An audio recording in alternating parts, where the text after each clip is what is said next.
राजधानी पटना में एक बिल्डर पर संगीन आरोप लगे हैं। बिल्डर आरन सिटी के प्राइवेट लिमिटेड के हैं, राजीव नयन उनका नाम है। और जो विधवा महिला है सुधा कुमारी, उन्होंने संगीन आरोप लगाया। आरोप धोखाधड़ी का है। मामला इतना तूल पकड़ा कि ये महिला जो सुधा कुमारी है दानापुर थाना में भी पहुंची, लेकिन वहां पर पुलिस की जो कार्यशैली रही वो भी संदिग्ध रही। हमारे साथ जो पीड़ित महिला है सुधा कुमारी, हम इनसे जानते हैं कि क्या कुछ मामला हुआ मैडम, और आप हमें बताइए कि क्या कुछ हुआ था। मैम, हम ज़मीन था कुरकुरी में जी। वो कुरकुरी का ज़मीन हम मैम राजीव नैन की पत्नी के नाम से रजिस्ट्री किया। उसके एवज में हमको 403 फ्लैट नंबर सी ब्लॉक में देना था मैम, जिसके कागज़ मेरे पास है बुकिंग का मैम। उसमें लिखा हुआ है ज़मीन के बदले फ्लैट देने के लिए।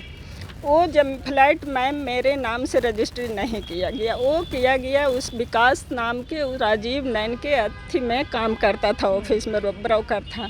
उसी के नाम से ज़मीन मेरा फ्लैट है 403, जो कि विकास के पत्नी के नाम से सौरभ प्रिया नाम है उसका, उसके नाम से किया गया है।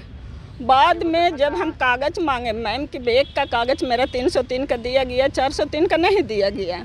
403 का जब हम कागज़ मांगे मैम, तो उसमें हुआ कि थोड़ा दिन के बाद कि आप देते हैं, आप देते हैं, तब देते हैं, दे देंगे, एगो दिए ना आपको, उसमें कुछ आती है देते हैं। उसके बाद हम गए ऑफिस मैम, तो सर बोले राजीव नैन कि मैम आपको तो उस गलती से मेरा हाथ टूट गया था, हम गलती से साइन कर दिए हैं, जो वो विकास के नाम से हो गया। उस दिन वो मेरे ही सामने उसको गाड़ी गलौज सब फ़ोन पर किए मैम। उसके बाद राजीव नैन ने हमें चाबी दिए 403 के कि आप जाके मैम रहिए, उसमें कोई कुछ आपको नहीं बिगाड़ेगा। उसको इतना तक कहा गया विकास के कि तुमको उस अपार्टमेंट में घुसना नहीं है। कुछ दिन तक वो आया भी नहीं मैम, एक आध 2 बार आया, हम कंप्लेन भी जाके उनके ऑफिस में किए, फिर उसके बाद नहीं आया। कल हम पूजा था मैम, हम पूजा में नीचे गए हुए थे, कहीं आए 10:30 में हम गए थे मैम, जब तक मेरा कुछ फ्लैट में नहीं हुआ था। उसके बाद कखनी हुआ 10:30 के बाद, वही 1-1:30 बजे के बीच में कखनी क्या हुआ मैम, हम आए तो देखे मेरा सोफ़ा उफा बाहर फेंका हुआ है। जैसे ही हम अथी से बाहर निकले लिफ्ट से बाहर, तो देखें ताला टूटा हुआ है, घर में आदमी घुसा है, सोफ़ा पलंग टेबल सब फेंका हुआ है। तो हम बोले मेरे घर में कौन घुसा है, ऐसे कौन ताला तोड़ा। तो उधर से निकल कर गाड़ी गलौज हमको मारपीट करने लगा मैम। जखनी तो कौन विकास की पत्नी सौरभ प्रिया है, जो दोनों मिल करके उसका और लेबर मिस्त्री 2-3 आदमी और मारपीट के दौरान ही साड़ी उड़ी सब फटा मैम, हाथ में भी चोट लगा, हाथ भी कटा था थोड़ा सा हल्का मैम। फिर हम एक महिला हम वहाँ से छिटक के निकल गए मैम, हम कल हमको रहना उचित नहीं है। उसके बाद हम नीचे जाके खड़ा हो गए मैम, हमको कुछ दिमाग नहीं काम कर रहा था, थरथरा से। हम लीवर सिरोसिस के 3 महीना पहले ही बेड पर से उठे मैम, मेरे पास सब डॉक्यूमेंट है कि हम कितना बीमार थे उस समय। तनी मैंने इधर हम 3 महीना से ऑफिस जा रहे हैं मैं। उसके बाद इन्होंने बेटा के हम अपना कॉल किए, बेटा के कॉल किए तो बेटा आया मैम। तो उसके बाद बेटा ने 112 पर कॉल करके पुलिस को बुलाया, पुलिस आया। जब तक पुलिस मेरा साथ दिया, चाबी उभी सब उससे विकास से छीन के हमको दे दिया, ताला तोड़ दिया, वो अपना ताला भी लगा दिया, उसमें ताला थी गोदरेज का ताला उसमें बढ़ी लेके आया था, सब लगा दिया, चाबी दे दिया। फिर उसके बाद थाना लेके गया हम लोग के, थाना जाके पुलिस ने फिर मेरा कोई साथ नहीं दिया। यानी कि पुलिस आपके फ्लैट में जब तक थे हाँ, तब तक आपका साथ दिया, जैसे ही उन्होंने थाना में गए तो आपको उनका नहीं हाँ साथ नहीं दिया। उसके बाद ये विकास है जो मेरा बेटा के दोस्त था मैम, वो पहले से आना जाना मेरे पास था, नज़दीकी उसका था मेरे से, मैंने दोस्ती में। और उसके बाद मैंने अथी कर हो गया मैम के बाद में बेटा मर गया। आज बड़ा वाला बेटा से उतना हम अथी नहीं थे, अरे बहू पढ़ी लिखी आजकल कौन किसके साथ रहना चाहती है, तो हस्बैंड भी नहीं है मैम। तो आपने दानापुर थाना में FIR करने की कोशिश की, लेकिन FIR नहीं लिया गया, जो कि FIR कागज़ मेरे पास है मैम। तो इन सारे विषय पर सारे मुद्दे पर हमने जो बिल्डर राजीव नयन पर जितना आरोप लगाए, तो हम उनसे भी बात करने की कोशिश की। पहले सुनिए कि उन्होंने क्या कुछ कहा। जी बोलिए ना। जी, एक कंप्लेन आया था आपका कि सुधा कुमारी के नाम से सुधा कुमारी ने एक जमीन को सेल किया था, और उस एवज में जी उस एवज में आपने एक फ्लैट भी बुक कराया था। हाँ तो फ्लैट रजिस्ट्री कर दिया मैडम, गृह प्रवेश बुक कर लिया तो। तो गृह प्रवेश कर ली, तो उनका ये आरोप है कि आपने उस फ्लैट से, चूंकि उन्होंने पैसा दे करके उस फ्लैट को खरीदा था हाँ हाँ 403, और ऐसा हुआ हाँ कि कल आप लोगों ने मारपीट किया है और उस फ्लैट से बाहर निकाल दिया है, तो आपका क्या पक्ष है? मैडम 403 या 303 कोई तो फ्लैट है, उनका रजिस्ट्री ऑलरेडी उनके नाम से रजिस्ट्री हो गया। जी उनके नाम से हम लोग ने एनओसी दे दिया, वो हैंडओवर करा दिया, वो गृह प्रवेश कर चुकी हैं। एक्चुअली क्या है, वो दूसरा एक फ्लैट का बताती हैं कि वो भी उनको कोई ब्रोकर एग्रीमेंट करा दिया था, जी बट वो किसी और को एग्रीमेंट कर दी थी कि जी नहीं मेरा फ्लैट नहीं है, वो थर्ड पार्टी को रजिस्ट्री भी वो ऑलरेडी हो गया। जी इन्होंने जो पैसा दिया था उस एवज में इनको ऑलरेडी फ्लैट हम लोगों ने रजिस्ट्री करा दिया, हैंडओवर करा दिया, जी गृह प्रवेश भी करा दिया है। जी ऑलरेडी उसी बिल्डिंग में उसी फ्लैट में रह भी रही हैं नीचे। नहीं, तो इनका कहना है कि एक दो फ्लैट की बात है, एक हाँ फ्लैट नहीं में तो नहीं नहीं ये नहीं, ये ऑलरेडी कह रह रही है रही कि हैं। दो फ्लैट, मैडम ये कह रही है कि दो फ्लैट है, बट इनका रजिस्ट्री एक ही फ्लैट हुआ था। मान के चलिए मैडम 20 लाख की जमीन में 1 करोड़ का फ्लैट होता है क्या, आप बताइए ना। 20 अच्छा लाख का इनका प्रॉपर्टी था और 1 करोड़ का फ्लैट कैसे होता।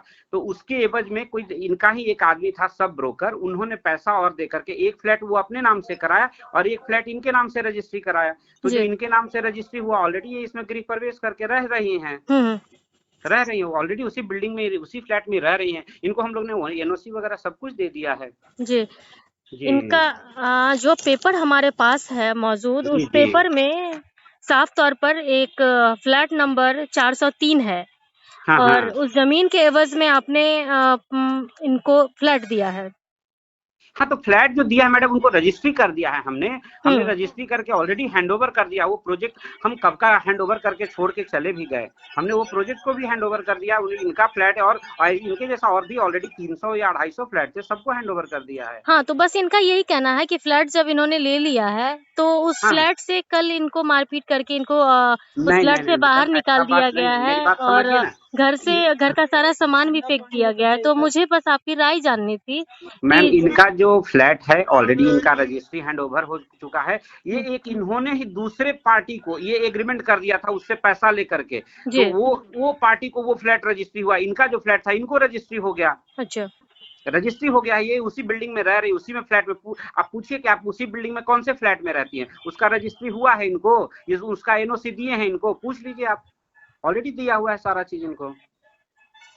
ओके हमारे तरफ से कोई इशू नहीं है मैम, किसी तरह का नहीं, 1% भी कोई लेवल पे इशू नहीं है। हमने इनको रजिस्ट्री भी कर दिया, एनओसी भी दे दिया, और ऑलरेडी ये दूसरा जो फ्लैट का मामला है ना, वो उस पे ये दावा ठोक रही, जबकि ये उनका फ्लैट नहीं है। वो जो थर्ड पार्टी पैसा इनको दिया था उस एवज में वो थर्ड पार्टी लिखवाया उस फ्लैट को, और जो इनका फ्लैट था मतलब लैंड के बदले ऑलरेडी हमने इनको फ्लैट रजिस्ट्री करके हैंडओवर, गृह प्रवेश, एनओसी सब कुछ दे दिया है। हर एक चीज जो बिल्डिंग से रिलेटेड होता है हमने इनको हर चीज दे दिया है। ये ऑलरेडी उस फ्लैट में है भी। जो दूसरा फ्लैट पे ये कब्जा की थी उस फ्लैट को लगता है शायद, हम तो ऑलरेडी बाहर है, 15 दिन से बाहर है मैम, तो जी दूसरा जो फ्लैट ये अपने कब्जे में रखी हुई थी जी उस फ्लैट से लगता है कि खाली कराया होगा या कुछ भी। तो कोई भी लीगल वर्क से ही करेगा ना, कोई इलीगल तो कोई कर नहीं सकता किसी के साथ मैम। और ऑलरेडी हम तो उस बिल्डिंग में सोसाइटी में हैं भी नहीं, हम ऑलरेडी बिल्डिंग हैंडओवर करके चले जा चुके हैं उस प्रोजेक्ट को। तो ये जो दूसरे फ्लैट पे कब्जा की थी उस फ्लैट से खाली करवाया गया। इनका फ्लैट ऑलरेडी है, रजिस्ट्री, एनओसी, पार्किंग, एवरीथिंग सब कुछ इनका किया हुआ है, सब कुछ, कुछ भी उसमें करेक्शन नहीं करना है। पूछिएगा आप इनसे, एक बार चर्चा हो तो पूछिएगा कि आपको कौन सा फ्लैट रजिस्ट्री है, वो फ्लैट आपके पास है ना, उसमें आप रह रही हैं या कब्जा में रखी हुई है ना। जो दूसरा प्रॉपर्टी जो एग्रीमेंट नहीं है, इनका एग्रीमेंट भी नहीं है, केवाईसी भी नहीं है, रजिस्ट्री भी नहीं है, उस पे ही कब्जा की हुई थी तीसरे फ्लैट पे किसी का। ठीक है, इनके फ्लैट को हम लोग ने ऑलरेडी रजिस्ट्री करके हैंडओवर, एनओसी, जो लीगल वर्क होता है बिल्डिंग से रिलेटेड एवरीथिंग हमने इनको कंप्लीट करके दे दिया है। आज से 1 साल 1.5 साल पहले, अभी थोड़ी 1-2 साल हो गया जी। एक बार आप चर्चा कर लीजिएगा। इनको जो भी है डॉक्यूमेंट्स, इनके पास रजिस्ट्री का पेपर है, रजिस्ट्री है, देखिए कि जो रजिस्ट्री पेपर है वो फ्लैट इनके पास है कि नहीं, इनके पोजीशन में है कि नहीं, एनओसी इनके पास है कि नहीं, सब कुछ दिया हुआ उनको जी। ये इनका कुछ इंटरनल मामला है, इन्होंने किसी को पैसा दिया था, उसके एवज में वो थर्ड पार्टी को दूसरे फ्लैट का, तो वो फ्लैट लगता है ले लिया होगा कुछ, क्योंकि वो दूसरा फ्लैट तो मेरा है नहीं और इनका भी नहीं था। वो ये पैसा ऑलरेडी उससे रिसीव की है दूसरे पार्टी से। अच्छा जी, आपके पास कोई साक्ष्य है जो पैसा अब उन्होंने रिसीव किया है? वो एक एग्रीमेंट पेपर पे इनका रिसीविंग है, साइन है, सब 1000 के स्टाम्प पे एग्रीमेंट किए, वो थर्ड पार्टी को उसका एग्रीमेंट का कॉपी हमारे यहाँ भेजवाया था उन्होंने, ठीक है, उस पे इनके 1000 के स्टाम्प पे एग्रीमेंट है, उस पे पैसा ये रिसीव किए, उस पे इनका साइन है, सब कुछ इनका है। जी चलिए ठीक जी ओके ठीक, ओके मैम, थैंक यू। तो आपने सुना कि किस तरह से राजीव नयन ने जितने आरोप सुधा कुमारी के द्वारा लगाया गया उसे सिरे से नकार दिया गया, उसे गलत ठहराया है। उन्होंने बताया है कि वो ज़बरदस्ती किसी फ्लैट में रह रही थी और किसी थर्ड पर्सन ने उन्हें निकाला है, वो सिरे से नकार गया। अब ऐसे में महिला एसएसपी कार्यालय भी आई हैं। अब देखना होगा कि पुलिस का रवैया अब क्या होता है, इस महिला को न्याय मिलता है या इन्हें फिर से दर बदर भटकना पड़ता है। फिलहाल के लिए इतना ही। बने रहे कशिश के साथ पटना से गिरा सिंह की रिपोर्ट।